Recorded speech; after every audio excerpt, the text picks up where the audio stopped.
Daily Manna from the Torah by Dr. Ketriel Blad. Shalom, dear friends, and welcome to the seventh and final Aliyah of Parashat Toldot, Generations.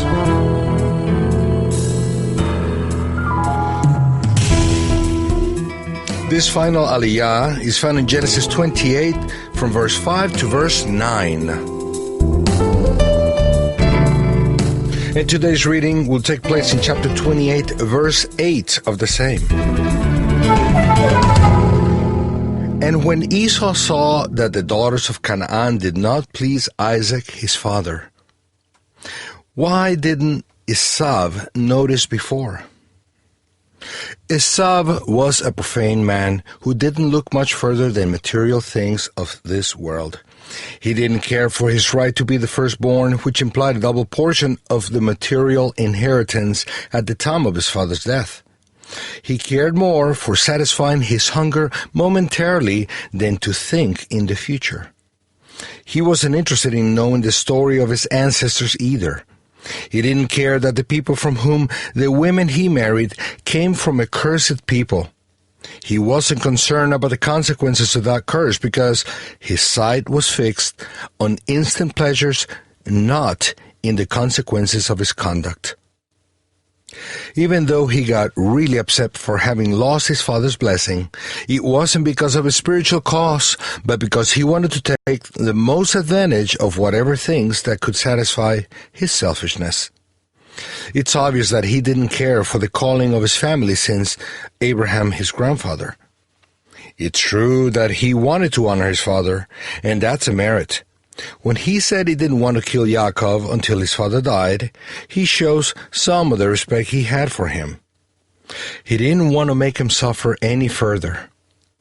Due to his respect for his father, his offspring were numerous and important for the development of world history.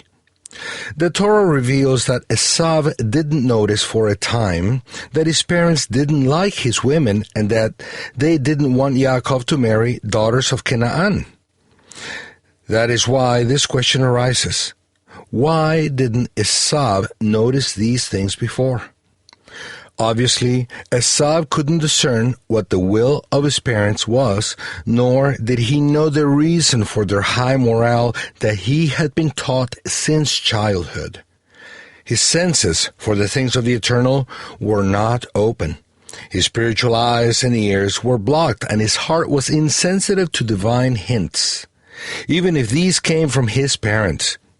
A very serious thing had to happen for him to find out what displeased his parents, not to mention what displeased the Eternal. Something totally unimportant for Esau. Since his life only revolved around what he could take advantage of, he only found out when it was too late. He went and married a daughter of Ishmael to somehow calm down his parents. But nothing improved with that because there was no radical change inside of him. He only wanted to cover up, but not to step down from the throne in his heart. Dear disciple of Yeshua, lift up your eyes and see what is in heaven and what will come in the future. Don't live for the moment. Don't seek your own pleasure. Don't try to please your parents or others only because you want them to notice you. Humble yourself and ask the Eternal to reveal to you what is important for Him and for life. Then you will follow the line of blessing of the saints who will inherit the world to come. Shabbat Shalom.